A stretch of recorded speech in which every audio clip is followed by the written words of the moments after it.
As decisões informadas começam aqui. Apoie o jornalismo independente e garanta acesso aos artigos de opinião exclusiva. A verdade não tem preço, mas as notícias que dão forma aos seus hábitos de leitura, sim. Agora, com 20€ de desconto. Assine em observador.pt.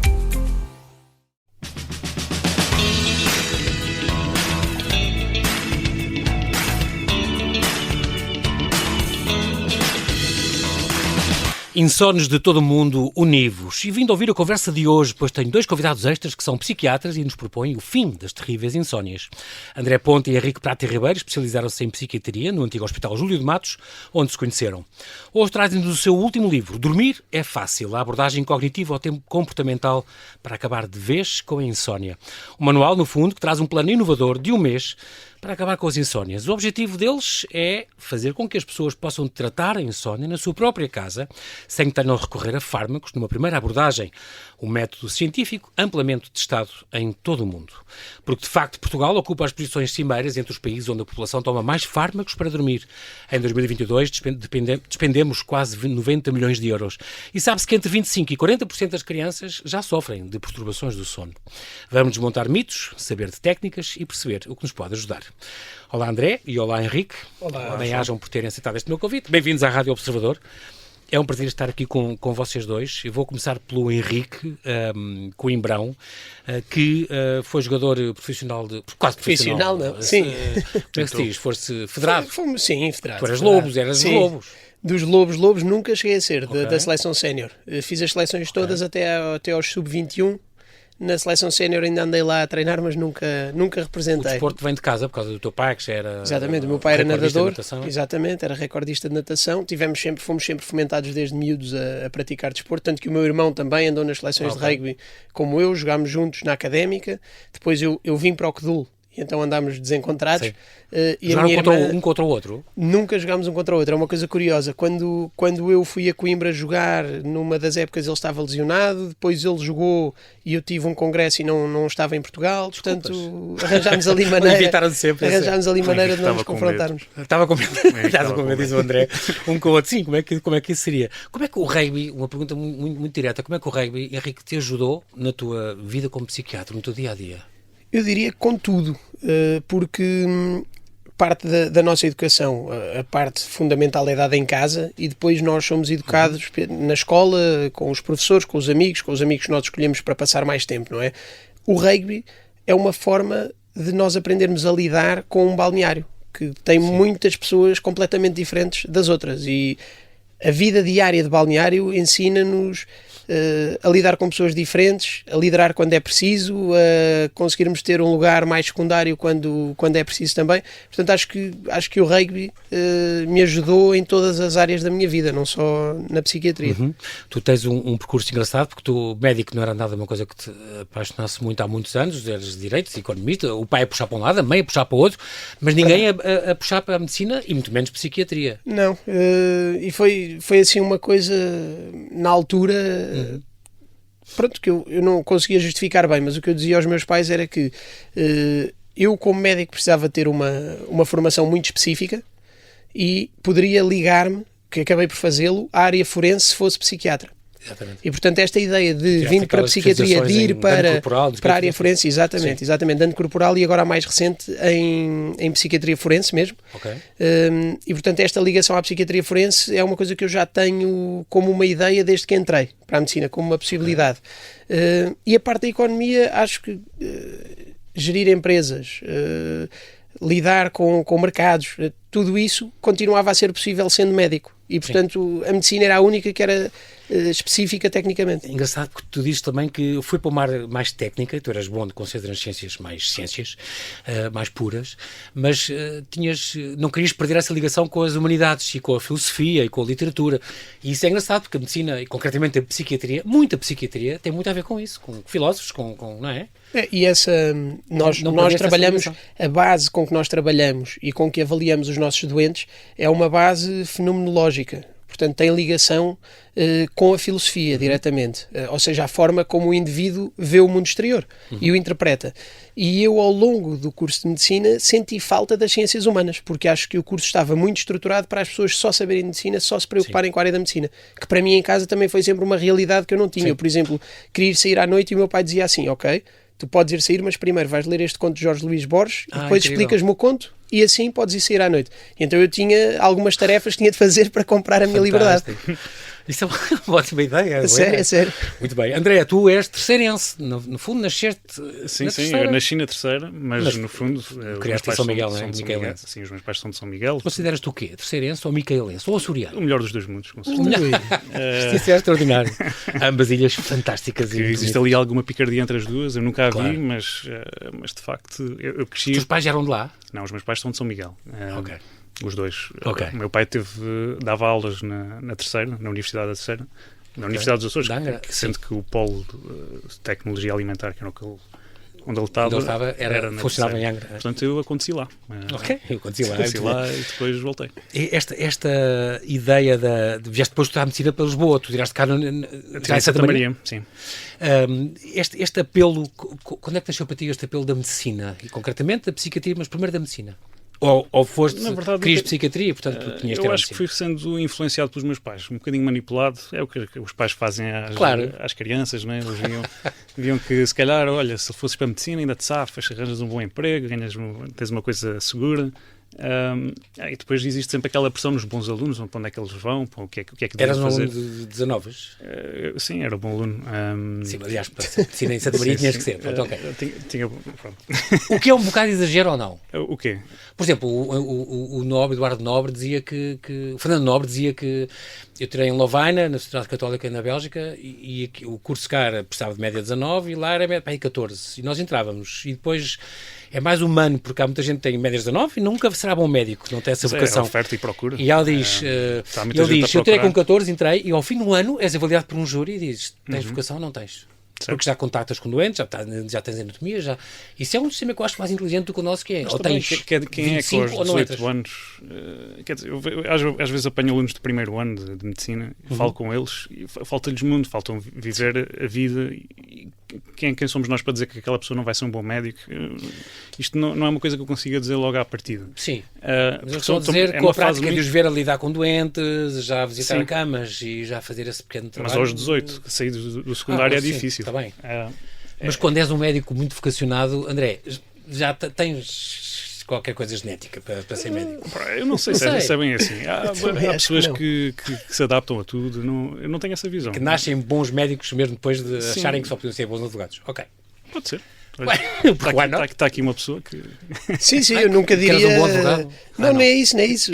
Eu, no meu caso, nunca diria. Aliás, querias ser médico? Às vezes os meus pais diziam assim, vai fazer uma melhoria de nota porque um dia podes querer fazer um doutoramento ou dar aulas. E eu dizia assim, eu nunca ia dar aulas na faculdade, nunca hei de fazer um doutoramento e nunca hei de vestir uma camisa. Eu dizia isto aos meus pais a meio do curso. Portanto, eu queria era jogar rugby e estar com os meus amigos e quer dizer, isto provou-se tudo errado, não é? Sim. Hoje em dia dou aulas na faculdade há 6 ou 7 anos, não sei, estou a fazer um doutoramento, quer dizer, portanto está tudo na Católica. Exatamente.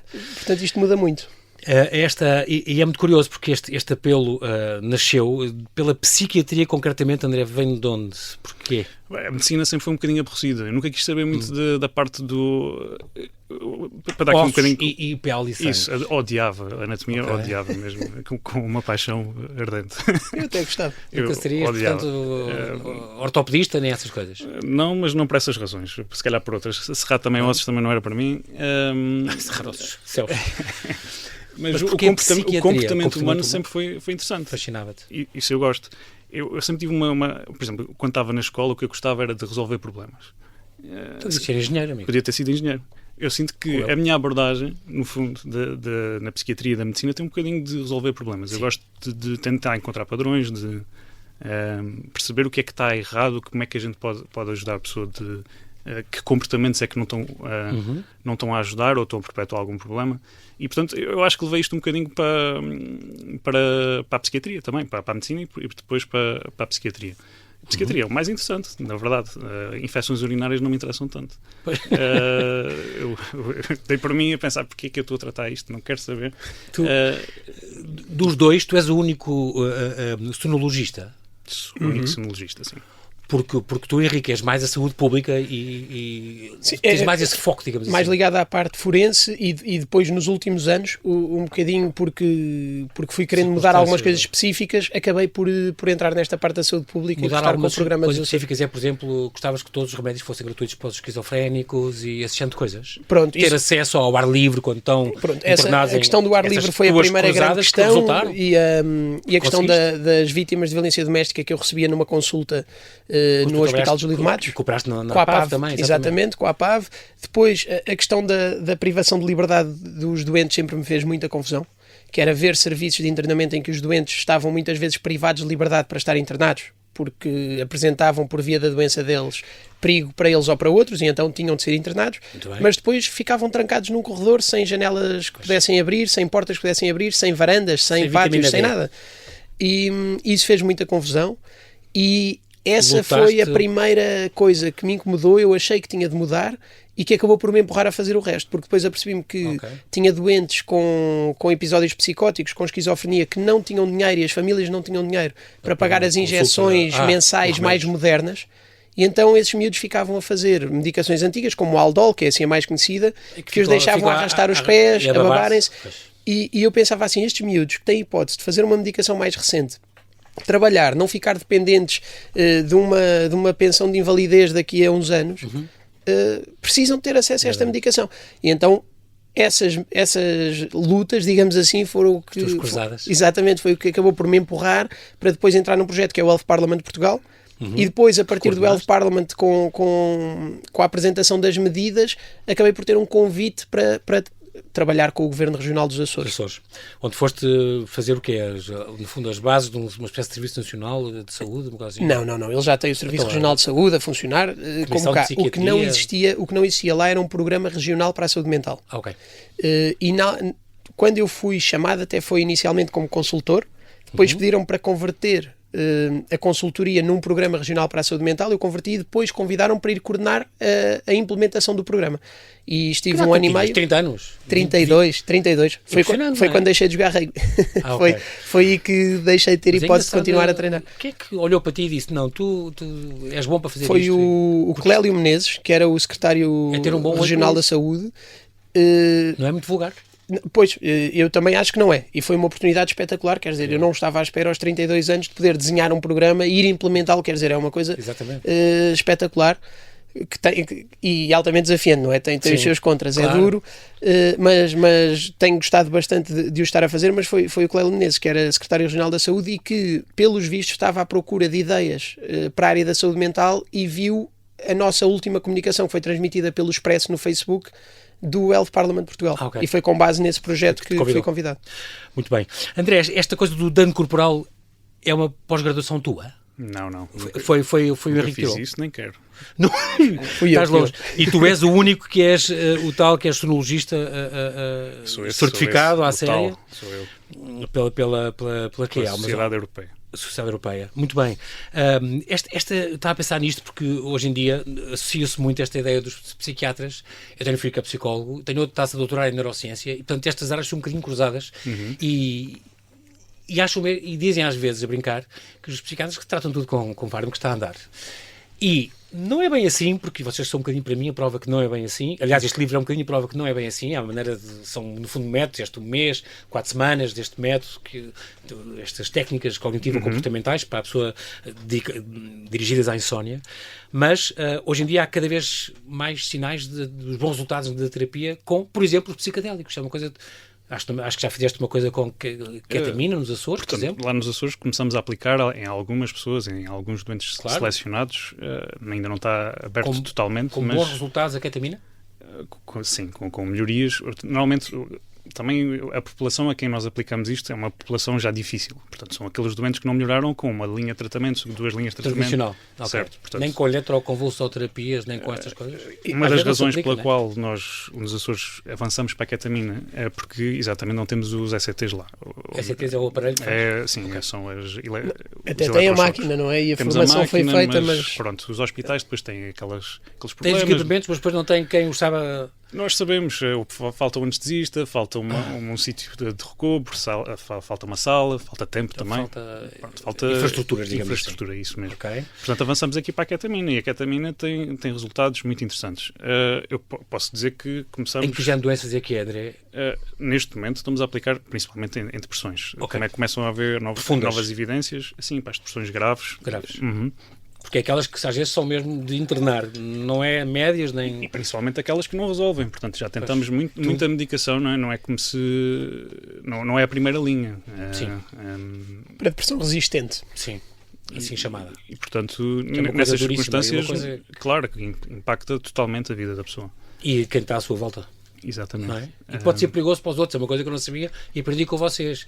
Uma depressão profunda, acho que foi numa entrevista contigo, uma depressão profunda pode ser perigosa. Não, mas a depressão não é perigosa, os outros nem reparam. Não, há depressões profundas que podem ser perigosas para o próprio. A grande maioria das vítimas de suicídio está deprimida quando comete suicídio. Sim. Portanto, Então, falámos na ketamina, este psilocibina e estes MDMA, estes já são terapias que se começam a usar cada vez mais com bons resultados em portanto, a ketamina e a esketamina, que são aqui dois...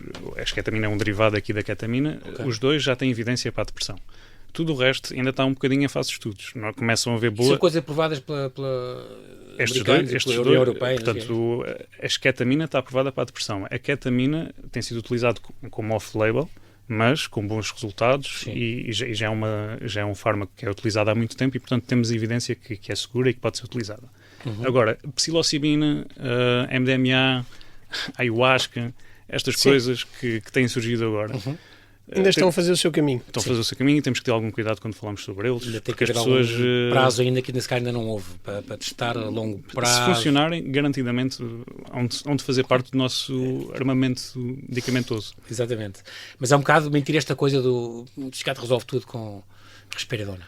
Não é? Quer dizer, vocês hoje em dia acho que mudou muito este paradigma. Vocês já referem a outros colegas, já referem a psicólogos, nós trabalhamos em conjunto com psicólogos. E há muitos psiquiatras que são psicoterapeutas hoje em dia. E na nossa geração muita gente já faz formações de psicoterapia. Nós, por exemplo, temos essa formação, não é propriamente uma psicoterapia como são as outras, não é preciso ser psicoterapeuta. Nós temos formação em psicoterapia cognitivo-comportamental, por exemplo, para a insónia.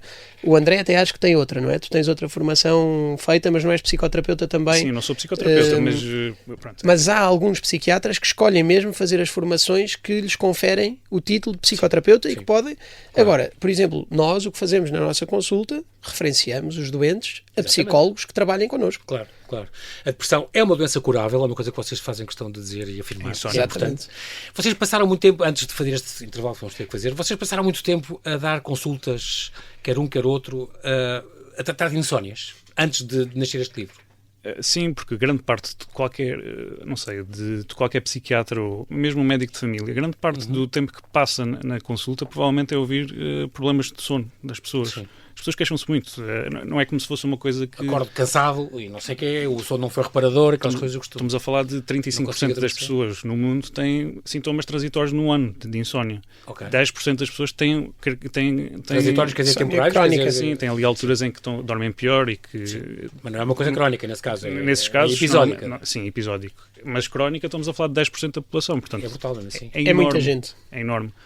E com um impacto brutal, porque isto não é uma doença que faça só à noite, é uma doença de 24 horas. E depois nós na psiquiatria temos essa questão de que os doentes com depressão têm muitas vezes insónia associada, os doentes que têm ansiedade marcada têm muitas vezes insónia associada, na doença bipolar O sono é uma das principais áreas nas quais nós podemos avaliar uma predisposição para um desequilíbrio, para uma fase aguda da doença. Portanto, o sono é uma área que está muito presente na vida de um psiquiatra.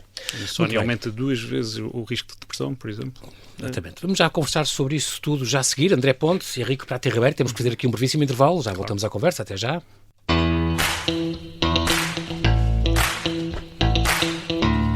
Estamos a conversar com os psiquiatras André Ponte e Henrique Prata Ribeiro, que nos trazem o seu último livro, Dormir é Fácil, a abordagem cognitivo-comportamental para acabar de vez com a insónia. É um manual, no fundo, que traz um plano inovador de 1 mês para acabar a insónia, para acabar com a insónia em casa e se calhar uma primeira abordagem antes de, se for necessário, não tomar fármacos. É uma ideia muito curiosa e que nos vai ajudar, pode ajudar toda a gente que sofre disto. É preciso dizer que o André e o Henrique conheceram-se no Hospital Júlio de Matos, se não me engano, eram os 2 psiquiatras, tirados em escolas diferentes. Internos. Era o primeiro ano do internato. Exatamente. O início da especialidade. Exatamente. Que tu, aliás, tinhas feito na Madeira o teu... Exatamente, o ano comum. O ano comum. E depois conheceram-se no Júlio de Matos porque já estavam então nessa especialização da psiquiatria, foram lá que se conheceram. E foi lá também que tiveram a ideia deste vosso primeiro livro, que faz 6 anos agora. 6 anos já é imenso tempo, vocês são novíssimos, deviam ter 18. Urgências Psiquiátricas, uma edição de Lidl, que está quase a sair a 2ª edição, se não me engano, e devia sair. Não, quase a sair é muito forte. Nós estamos quase a começar a trabalhar na 2ª edição, temos esse compromisso. A revista é aumentada, a edição revista é aumentada. Exatamente. Mudaram as dosagens. Não, há alguns fármacos novos, não tantos quantos deveria haver. É uma das grandes limitações na psiquiatria neste momento. Nós não estamos a ter acesso à inovação farmacológica que deveríamos e que está a acontecer no resto da Europa. Okay. Portanto, tem sido muito difícil o Infarmed. Bem, eu não sei os motivos reais, mas o Infarmed não tem conseguido chegar a acordo com a maior parte das farmacêuticas para os preços de disponibilização dos fármacos. Sim, a cetamina de que o André falou é um deles, o Brexpiprazole é outro. Ajuda-me aqui com o Urazidona. O Urazidona não aprovaram sequer. Quer dizer, aprovaram, mas não e portanto nós temos um problema grave da aprovação de fármacos, mas há alguns que desde que o livro foi lançado estão novos. A lei de saúde mental mudou, felizmente. A questão que falámos da privação de espaço exterior já vem contemplada na nova lei, por exemplo, e mudou a classificação internacional de doenças. Portanto, foi atualizada da CID-10 para a CID-11 e, portanto, o livro merece uma atualização. Claro. É preciso dizer que este livro nasceu dos vossos bancos que vocês faziam e vinha concretamente na área de psiquiatria, não havia indicação das dosagens. Vocês não sabiam, temos que aplicar isto, respiradora, mas quanto? 14 comprimidos? Aumentamos a pessoa? Ou só meio? E então sentiram esta falta, foste informando, tomavas nota todo no caderninho das coisas que era preciso dizer e um dia decidiram editar um livro a sério. Percebemos que as pessoas copiavam um bocadinho aquilo que os médicos mais velhos faziam, não é? Era um bocadinho isso. Não havia propriamente alguma coisa escrito adaptada à nossa realidade. Mas é importante, devia ser um manual em todos os hospitais. Isto foi uma necessidade que nós tivemos, começámos a fazer urgências sozinhos, tínhamos que nos desenrascar e pronto. Acho uma ideia extraordinária. E também é preciso dizer que, no fundo, veio colmatar essa lacuna que havia grande e também acho importante dizer que hoje os lucros referem para uma associação... Para a área. Na altura... doentes psiquiátricos, não é? Na altura o Estado não financiava as tais injeções de antipsicótico para as pessoas que não tinham dinheiro, então nós doámos os lucros do livro à área com o objetivo de pagar essa medicação antipsicótica. Uma ideia fantástica. Fizeram depois os dois um estudo acerca do impacto do Covid-19 na saúde mental, que foi um impacto extraordinário, incrível, sobretudo nas gerações mais novas. É incrível, mas um dos meus filhos psicólogos, estudantes, com dar apoio escolar, que é psicólogo escolar, impressionante as escolas, a ansiedade que os miúdos viviam por causa das turmas. Foi se calhar esse dado mais contraintuitivo que nós tiramos do pai nosso estudo. Não tem noção, dizia-me ele, dos mais jovens. Do que eu vejo as pessoas nas consultas, aflitos, os miúdos a virem ter connosco todos os dias, e uma coisa que subiu muito. E, ao mesmo tempo, o português é muito de não ir às consultas e adiar as consultas por quando puder e não sente isso um bocadinho. Sinto que isto se calhar mudou um bocadinho. Não é? Também acho. Está a mudar um bocado, não é? Se calhar também isto é um bocadinho por fase e claramente a pandemia ajudou a tirar um bocadinho do estigma da saúde mental e, portanto, se calhar hoje em dia... E também é tão difícil, em algumas áreas do país, ter acesso a consultas de psiquiatria ou mesmo medicina geral e familiar, que as pessoas, se tiverem uma consulta vão aproveitá-la. Claro. Dormir é fácil, então, este livro, saído pela Dua de Papel, uma chancela da Leia, a abordagem cognitiva ou comportamental para acabar de vez com a insónia. O prefácio é do Daniel Sampaio, esse psiquiatra, que vocês conhecem bem. O pós-fácio de Hugo Celsic, este é o tal, este homem já há décadas que trabalha sobre... Sim, é verdade. E que formou os dois. Ele fez-vos alguma formação? Sim. Mas o André estagiou 3 meses com ele. Em Londres, e foi aí que nós tivemos o primeiro contacto. Uma pessoa muito generosa com o seu conhecimento. Diz maravilhas de vocês no pós-fácil. Mas este da Sleep, como é que é? Sleep Disorder Center e este Insomnia Clinic. Insomnia and Behavior Sleep Medicine Clinic, uma coisa que eu tenho em Londres. Incrível. Este dormir é fácil, claro, dormir é fácil para quem dorme bem, não é? O que vocês dizem é dormir é fácil, mas dá trabalho. Correto. Porque, de facto, as pessoas... Isto é insónia... Quer dizer, nós não dizemos bem isso. Dizemos para quem dormir é fácil, dormir é fácil. Agora, para quem dorme mal, dormir pode ser fácil, mas pode dar trabalho. Dormir é de facto importante para a saúde física e mental. Acho que qualquer pessoa que durma mal consegue dizer isso rapidamente. É tal coisa que o cérebro, durante a noite... arruma as memórias e ordena e trata do lixo e faz tudo. É importante por causa disso. É tudo isso. É o armazenamento de memórias, é o processamento de emoções, é o organizar de coisas que temos para o dia seguinte. Às vezes estamos a pensar num problema, deitamos a pensar naquele problema. Reforço imunológico. E no dia seguinte lembramos. Okay. Isso é o caso do John Cleese que vocês falam aqui, por exemplo, que tinha grandes ideias criativas enquanto dormia. Isto já me aconteceu a mim, imagina. Of all people, uma vez que eu tinha que apresentar no dia a seguir um grande espetáculo e fazer intervalos entre os números e dizer graças no meio dos números sobre a pessoa em questão, que era um aniversário, em grande, com centenas de pessoas. E eu deitei-me a dizer o que é que eu vou dizer amanhã à noite, e o que é que eu vou dizer, não tenho ideia nenhuma. E adormeci, e à meia da noite acordei, puxei e tomei nota de 10 pontos, que eram 10 intervalos, com histórias engraçadas.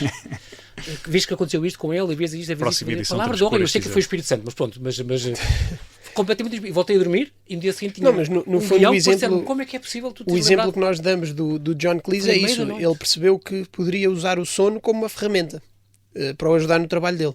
Exatamente. Isso e o Paul McCartney também conta, não é? Diz que são o Yesterday tipos de sonhos sonhou diferentes. Com o Yesterday e tanto que acordou com aquela música na cabeça. Mas que é isto? Isto tem que haver em algum lado. Tem que pesquisar. Claro, é isso mesmo. É extraordinário. Portanto, o som é de facto... E continuamos é um mistério gigante ainda. Continuamos a não saber muita coisa sobre ele. Sabemos estas coisas, sabemos pequenos vislumbres que vamos percebendo sobre o sono. Estamos a tentar montar esse puzzle, mas... Isso, os próximos anos ainda se vai descobrir. Mas a vossa ciência é maravilhosa porque ainda falta descobrir muita coisa, não é? Isso é verdade. Em relação ao cérebro ainda falta descobrir muito. A cura para a esquizofrenia que tu tanto queres. Eu acho que seria assim o passo mais marcante. Uma cura para a esquizofrenia provavelmente seria o passo mais marcante para a psiquiatria. O neurocientista diz que o Alzheimer é uma coisa que numa geração se vai descobrir o fim. Esperemos que sim. Está a haver muito investimento porque é uma área que tem muito custo já e é um custo que está estimado para ser estratosférico. Sim. Vocês costumam dormir bem, os dois? Lembrem-se que têm que lembrar que estão sob juramento, não é? Não podem mentir. Mas sim. Mas não há ninguém que durma sempre bem. Aprendi com vocês. Pois é isso mesmo. Portanto, uma pessoa que... Estou a pensar nos meus amigos todos, o que é que diz que... durmo sempre bem. Uma pessoa que dorme bem, na verdade, o que acontece é, mesmo que durma mal, não se preocupa demasiado com isso. Sim. Não faz isso um caso. É isso, as pessoas que têm insónia ficam muito tempo da sua vida a pensar nisto. Há aquela questão também do mito que a dormir estamos desligados. Não é verdade. Não é, e nós até temos, quer dizer, dentro destas funções todas que o André mencionou, nós temos de pensar que nós nunca estamos completamente desligados, porque se tivermos um bebê em casa de quem tínhamos de cuidar, acordamos com facilidade com o choro do bebê, mas não acordamos com o barulho dos carros na rua. Portanto, nós estamos com um estado de atenção diminuído. É incrível que estás a dizer isso. Isso aconteceu comigo. Eu enviuvei, eu tenho 2 gêmeos, tinham 7 anos, e que nunca na vida acordei com eles, nem pensar. A minha mulher ia sempre, era quem corria ao choro dos bebés, até aos 7 anos. No dia em que enviuvei, a partir daí, qualquer pequena coisa que eu ouvisse no quarto deles... Dava um clique, pois. É impressionante. Passei a acender, percebes? Ativei-os. Nós não estamos desligados, não é? Porque senão, quando nos mexemos na cama, não caímos da cama, não é? Sim. Dizem que é um 6º, 7º sentido, que é a nossa posição na Terra e que a gente consegue, que junta todos os sentidos e controla isso. mesmo sem a gente estar consciente. Não sei. Não estou a par dessa. Mesmo, Pois, mesmo, já ouvi falar Sétimo nisso. sentido. mesmo à meia da noite nós temos pequenos despertares de que não nos lembramos. Sim, não mas Quando em mudamos que- de ciclo, é aquelas coisas que tu dizes, não é? Exatamente, no fim de cada uma hora e ciclo meia, mais ou normalmente há um despertar em que nós reajustamos o nosso espaço na cama. Depois não nos Monitorizamos um bocadinho o que é que está à nossa volta Sim. e voltamos a dormir. Desligamos isso porque não interessa para nada. Depois não nos lembramos. Quando fazem aquelas clínica do sono, aquelas coisas que ligam as pessoas com elétrodos e não sei o que mais, Sim, isso aparece nos gráficos. Sim, muita gente A pessoa tem. acordou ali. Sim.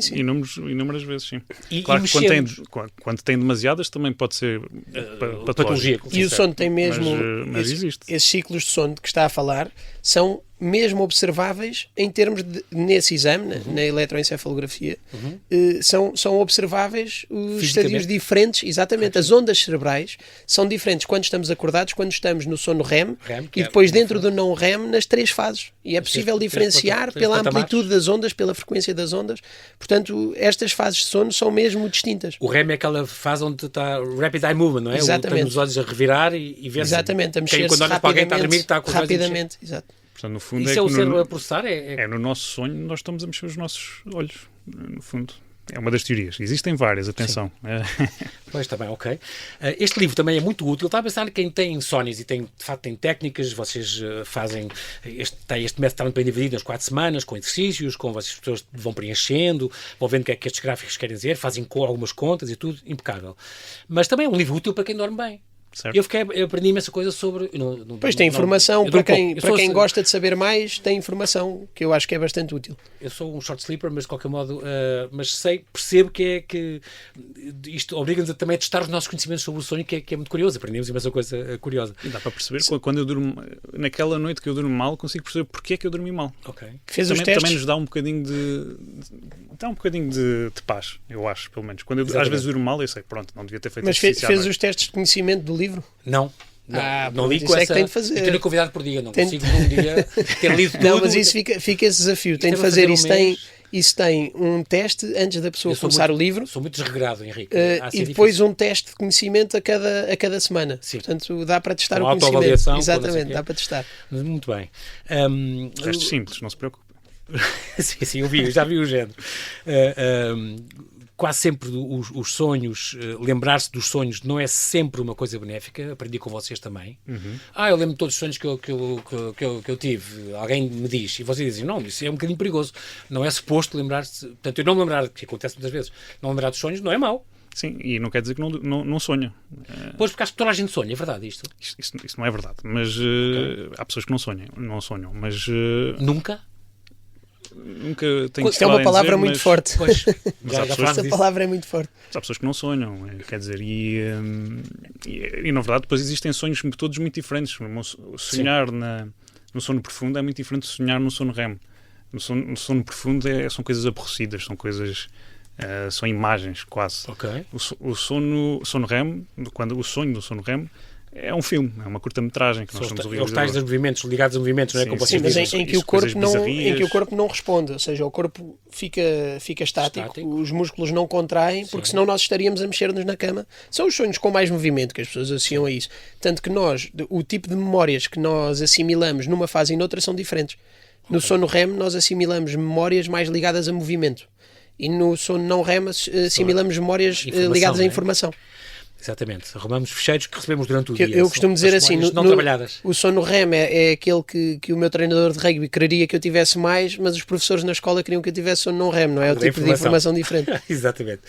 Muito bem. 70% dos sonhos são ansiosos, os nossos sonhos, mas isto não quer dizer que sejam pesadelos. Não quer dizer que seja um pesadelo. Estou sempre a aprender coisas com vocês. Isto é uma formação vossa. Sim.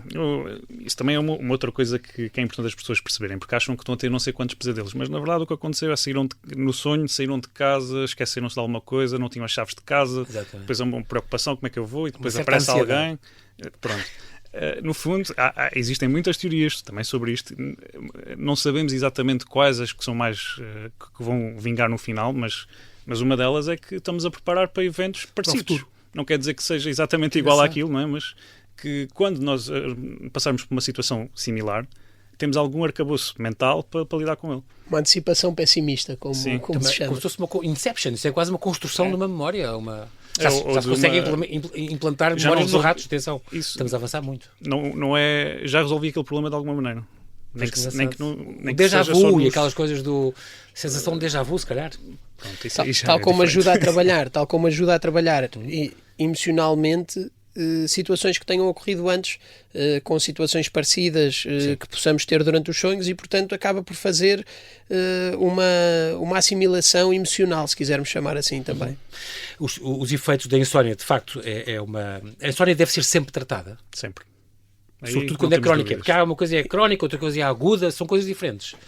A distinção, a episódica é como o André disse há pouco. Pessoas que têm insónia episódica podem não se preocupar muito com isso e provavelmente vão dormir bem na noite seguinte.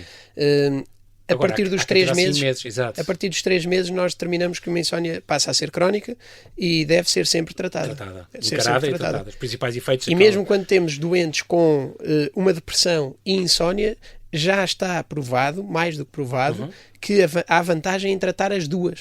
Ou seja, em tratar a depressão e a insónia. Aprendi aqui a questão com vocês, que, por exemplo, que há outras patologias do sono, não é? A apneias e o síndrome das pernas inquietas, vocês falam disso aqui. Os portugueses, em geral, em comparação com outros europeus, dormem mal. Que ideia é que vocês têm?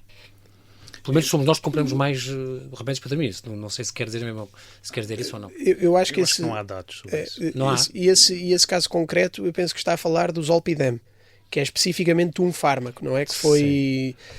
porque depois há vários que são utilizados para dormir. Eu acho que é muito difícil fazer essas comparações diretas, até porque muitas vezes aquilo que nós percebemos é que os dados não são medidos de uma forma absolutamente uniforme, então fica difícil. Sim, exatamente. No nosso livro tentamos pôr o melhor que encontramos e foi difícil procurar dados atualizados sobre prevalências de várias patologias. As pessoas procuram alternativas quando não conseguem dormir bem, e este livro, para mim, desdramatiza, isso é muito importante, o problema, que é muito importante como vocês abordam isto, gostei muito. E outra coisa que faz é obriga-nos a fugir um bocadinho daquelas alternativas, os gadgets, os telemóveis que nos medem os tempos de sono, as pulseirinhas para quem dorme mal, especialmente. Aquelas gomas roxas de melatoninas e coisas do género. Para quem dorme mal, exatamente. Vocês uma vez que falam aqui, acho que é aqui que dizem que fizeram um estudo entre por exemplo, isto das melatoninas vendidas nos Estados Unidos e no Canadá, e que as concentrações foram analisadas, as concentrações variavam entre menos de 83% do que estava estipulado que tinha, e mais 478%. É impressionante, quer dizer, que é isto? Estamos entregues a homeopatias e coisas... Lá está. Além de que a melatonina desativa com a luz. Portanto, às vezes eles têm aqueles frascos que são transparentes. Então, normalmente são aqueles mais escuros. Estamos a ver as gomas, não é? A ver as gomas e nada daquilo funciona, porque está tudo desativado. Ainda por cima. Muito bem. O que é que causa a insónia? Henrique, gostas muito de falar destes 3 fatores, que às vezes te esqueces, os 3 P's. Sim, que às vezes te esqueces. Os predisponentes, que não há nada a fazer, é genética. Exatamente. Os precipitantes, que é, vou ter um exame ou uma entrevista de emprego, ou uma coisa assim, e isso dificulta o sono. E os perpetuadores, e é nestes que vocês atuam neste filme. Exatamente, são aqueles em que é possível atuar, porque os outros, os primeiros, não é possível alterá-los, não é? Estás divorciado. Exatamente. Os outros são episódicos que fazem parte da vida de toda a gente. Ter um exame, ter um problema de trabalho, ter um problema qualquer da vida da pessoa. Depois, estes que são os perpetuadores são principalmente os erros que as pessoas vão cometendo para tentar corrigir a insónia que já têm. Portanto, pensar muito sobre a insónia pode trazer mais insónia e não é bom. Ir para a cama a uma hora fixa, comer muito antes de ir para a cama para adormecer, beber álcool, fumar, cesta para descansar. Dormir cestas a meio do dia. A meio do dia, isso depois dificulta... Depois as pessoas vão ler o nosso livro, mas nós falamos do combustível do sono. Portanto, quando nós precisamos de combustível de sono para dormir e vamos acumular durante o dia, não é? Sim, quanto mais horas estamos acordados, mais combustível vamos ter quando chegamos à cama. Quando chegamos à cama, usamos esse combustível, gastamos esse combustível e dormimos. Se gastamos durante a tarde... Isso. Se gastamos a meio da tarde, depois já vamos com menos combustível. Já não temos tanta autonomia. Exatamente, ficamos a meio do caminho. Manter as boas práticas. Cá está, os ecrãs para a cama, há coisas que são óbvias, não é? Não ter televisão no quarto, a luz, a cama só para dormir ou para sexo. Correto. Fazem questão de dizer muito bem. O banho de água quente, 1h30 a 2 antes de dormir. Ter roupa de cama pesada, aí não me consegues levar, porque nada muito pesado em cima não aguento. Pronto, mas disse que dormia bem. Sim. Pronto, então também não é assim tão importante. Também não é assim tão importante. O quarto com temperatura fresca. Não ler na cama é outra coisa. Desculpa, Henrique, mas eu adormeço quando estou a ler na cama e isso ajuda muito. Não tem insónia. É isso. Mas se dorme bem, isso é especialmente para as pessoas que dormem mal e precisam dormir bem. E que precisam de associar a cama, de ter uma associação direta na cabeça delas entre a cama e dormir. Quarto, cama, dormir. Isso é importante. Então, e outra coisa que eu aprendi, por acaso já me tinha uma vez dito e já percebi que vocês institucionalizaram isso, que é, não vale a pena estar a lutar, a contar carneiros e lutar muito na cama para adormecer. Tu não consegues dormir, levanta-te, faz outra coisa, é o que eu faço. Regra dos 15 minutos. 15 minutos fora e depois faz outra vez o ciclo de ir dormir. E então, exatamente. Isso é extraordinário, isso resulta. Eu gostava, resulta, mas não é a curto prazo como as pessoas pensam. As pessoas não vão Leva dormir. um tempo, ok. Ou seja, não é eu saí da cama hoje, se calhar até vou dormir pior hoje. Pronto. Ok? Mas só não estou frustrado na cama a pensar sobre a Sim. coisa. O que eu estou a fazer é reforçar a associação entre cama e sono, porque eu não passei na cama muito tempo acordado, frustrado. Passado umas 3 a 4 semanas já começas a ver esse efeito. Já chegamos a uma cama e dá-me sono. Saber isso. E depois tem muitos exercícios muito curiosos, a imaginação guiada, criar este percurso desconhecido.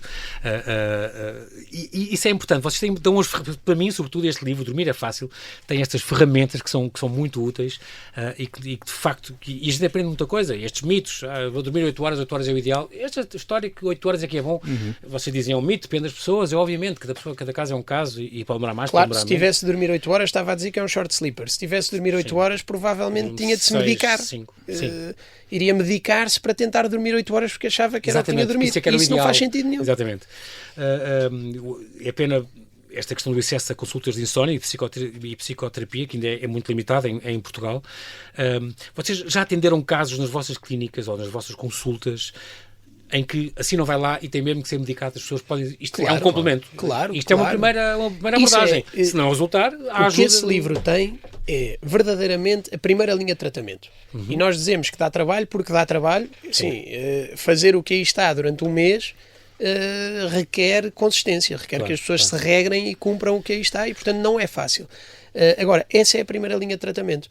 Nós, obviamente, então, enquanto psiquiatras, nós já lidamos muitas vezes com uma segunda linha. Se as coisas forem bem feitas, as pessoas já foram ao médico de família primeiro e vêm ter connosco. Portanto, nós temos, e para além daquilo que estávamos a dizer, há muitas vezes comorbilidade com depressão, com ansiedade, com doença bipolar. Então, nós muitas vezes temos de encontrar soluções medicamentosas que consigam trabalhar tanto a parte da depressão quanto a parte da insónia. Portanto, nós medicamos regularmente as pessoas para a área de sono. Muito bem. Henrique Prata e Ribeiro, André Ponte, o tempo voou, dormir é daqui a bocado, dormir é fácil, diz o vosso livro. A abordagem cognitiva ou comportamental para acabar de vez com a insónia. Uma boa ajuda. Muito obrigado pelo vosso trabalho. Espero recebê-los aqui em breve. Obrigado pelo convite. Obrigado. Obrigado nós. Obrigado.